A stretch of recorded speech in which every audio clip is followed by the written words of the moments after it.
Hi ಸ್ನೇಹಿತರೆ, ನಮಸ್ಕಾರ. ನಾನು ನಿಮ್ಮ ಶಿವರಾಜ. ಇವತ್ತಿನ ಒಂದು ವಿಡಿಯೋದಲ್ಲಿ ಏನು ಹೇಳೋಕ್ಕೆ ಇಷ್ಟಪಡ್ತೀನಪ್ಪ ಅಂತ ಹೇಳಿದ್ರೆ, ಯಾರೆಲ್ಲ ಹೊಸ ರೇಷನ್ ಕಾರ್ಡ್ಗೆ ಅರ್ಜಿಯನ್ನು ಸಲ್ಲಿಸಬೇಕು ಅಂತ ಕಾಯ್ತಾ ಇದ್ದಾರೋ ಅವ್ರಿಗೆ ಗುಡ್ ನ್ಯೂಸ್ ಸ್ನೇಹಿತರೆ. ಏನಪ್ಪ ಅದು ಗುಡ್ ನ್ಯೂಸ್ ಅಂತ ಹೇಳಿದಾದರೆ, ಆಹಾರ ಇಲಾಖೆಯಿಂದ 2 ದಿನ ರೇಷನ್ ಕಾರ್ಡು ಹೊಸ ಅರ್ಜಿಯನ್ನು ಸಲ್ಲಿಸೋದಕ್ಕೆ ಸರ್ವರ್ನ ಬಿಡುಗಡೆ ಮಾಡ್ತಾ ಇದ್ದಾರೆ ಸ್ನೇಹಿತರೆ. ಅದು ಯಾವ ದಿನ ಬಿಡುತ್ತಾರೆ, ಆಮೇಲೆ ಸಮಯ ಏನು ಅಂತೇಳಿ ಇವತ್ತಿನ ಒಂದು ವಿಡಿಯೋದಲ್ಲಿ ತಿಳಿಸ್ಕೊಡ್ತೀನಿ ಸ್ನೇಹಿತರೆ. ನನ್ನ ಚಾನಲ್ನ ಇನ್ನೂ ಯಾರೂ ಸಬ್ಸ್ಕ್ರೈಬ್ ಮಾಡಿಲ್ಲ, ಆದಷ್ಟು ಬೇಗನೆ ಸಬ್ಸ್ಕ್ರೈಬ್ ಮಾಡಿ, ಹಾಗೆ ಬೆಲ್ ಐಕನ್ ಮೇಲೆ ಕ್ಲಿಕ್ ಮಾಡ್ಕೊಳ್ಳಿ.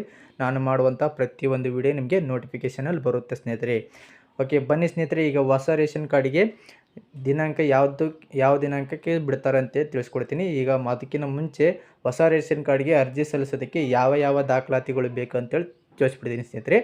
ಮೊದಲೇದಾಗಿ ಹೊಸ ರೇಷನ್ ಕಾರ್ಡ್ಗೆ ಅರ್ಜಿ ಸಲ್ಲಿಸಬೇಕಾದಾಗ ಕಂಪಲ್ಸರಿಯಾಗಿ ಆಧಾರ್ ಕಾರ್ಡು, ಅದರ ಜೊತೆಗೆ ಕ್ಯಾಸ್ಟ್ ಆ್ಯಂಡ್ ಇನ್ಕಮ್ ಸರ್ಟಿಫಿಕೇಟು ಚಾಲ್ತಿಯಲ್ಲಿರಬೇಕು ಸ್ನೇಹಿತರೆ. ಅದೊಂದು ಬೇಕಾಗುತ್ತೆ. ಒಂದು ವೇಳೆ 6 ವರ್ಷದ ಒಳಗಿನ ಹುಡುಗರಿದ್ದರೆ ಅವ್ರದ್ದು ಒಂದು ಆಧಾರ್ ಕಾರ್ಡು, ಅದು ಕೂಡ ಕನ್ನಡದಲ್ಲಿ ಇರಬೇಕಾಗತ್ತೆ, ಕನ್ನಡ ಪ್ಲಸ್ ಇಂಗ್ಲೀಷು. ನಂತರ ಬರ್ತ್ ಸರ್ಟಿಫಿಕೇಟ್ ಕಂಪಲ್ಸರಿ ಆಗಿರಬೇಕಾಗತ್ತೆ, ಅದ್ರ ಜೊತೆಗೆ ಮೊಬೈಲ್ ನಂಬರ್ ಕೂಡ ಇರಬೇಕಾಗತ್ತೆ ಸ್ನೇಹಿತರೆ. ಬನ್ನಿ ಸ್ನೇಹಿತರೆ, ಇವಾಗ ಹೊಸ ರೇಷನ್ ಕಾರ್ಡು ಯಾವತ್ತಿನವರೆಗೆ ಹಾಗೆ ಸಮಯ ಏನು ಅಂತೇಳಿ ತಿಳಿಸ್ಕೊಡ್ತೀನಿ ಸ್ನೇಹಿತರೆ.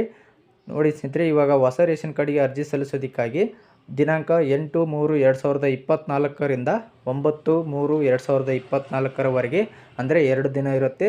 ಸಮಯ ಬಂದುಬಿಟ್ಟು ಬೆಳಗ್ಗೆ 10 ಗಂಟೆಯಿಂದ ಮಧ್ಯಾಹ್ನ 12 ಗಂಟೆಯವರೆಗೆ 2 ದಿನ ಇರುತ್ತೆ ಸ್ನೇಹಿತರೆ.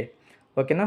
ನೀವೆಲ್ಲ ಹೊಸ ರೇಷನ್ ಕಾರ್ಡ್ಗೆ ಅರ್ಜಿ ಸಲ್ಲಿಸೋದಕ್ಕೆ ಪಬ್ಲಿಕ್ ಲಾಗಿನ್ನಲ್ಲಿ ಇರುತ್ತೆ ಸ್ನೇಹಿತರೆ. ಯಾವುದೇ ಥರದ ಗ್ರಾಮವನ್ಗೆ ಹೋಗೋ ಅವಶ್ಯಕತೆ ಇಲ್ಲ. ಯಾವುದ್ಯಾವುದೋ ಕಂಪ್ಯೂಟರ್ ಶಾಪ್ಗಳಿಗೆ ಹೋಗಿಬಿಟ್ಟು ನೀವು ಪಬ್ಲಿಕ್ ಲಾಗಿನ್ ಮೇಲೆ ಕ್ಲಿಕ್ ಮಾಡಿಕೊಂಡು ಅಪ್ಲೈ ಮಾಡ್ಕೊಳ್ಬೋದು ಸ್ನೇಹಿತರೆ. ನಾನು ಕೂಡ ಡಿಸ್ಕ್ರಿಪ್ಷನ್ ಬಾಕ್ಸ್ನಲ್ಲಿ ಹೊಸದಾಗಿ ಅರ್ಜಿ ಸಲ್ಲಿಸೋದಕ್ಕೆ ಪಬ್ಲಿಕ್ ಲಾಗಿನ್ ಡೈರೆಕ್ಟ್ ಲಿಂಕ್ನ ನಾನು ಡಿಸ್ಕ್ರಿಪ್ಷನಲ್ಲಿ ಕೊಟ್ಟಿರ್ತೀನಿ ಸ್ನೇಹಿತರೆ. ಓಕೆನಾ. ಸೊ ಈ ಒಂದು ವಿಡಿಯೋನ ಎಲ್ಲರಿಗೂ ಶೇರ್ ಮಾಡಿ ಅಂತ ಹೇಳ್ತಾ ಇವತ್ತಿನ ವಿಡಿಯೋನ ಇಲ್ಲಿಗೆ ಮುಗಿಸ್ತಾ ಇದ್ದೀನಿ ಸ್ನೇಹಿತರೆ. ಇನ್ನೂ ಹೆಚ್ಚಿನ ವಿಡಿಯೋಗಳಿಗಾಗಿ ನನ್ನ ಚಾನಲ್ನ ಸಬ್ಸ್ಕ್ರೈಬ್ ಮಾಡಿಕೊಳ್ಳಿ ಸ್ನೇಹಿತರೆ. Thank you.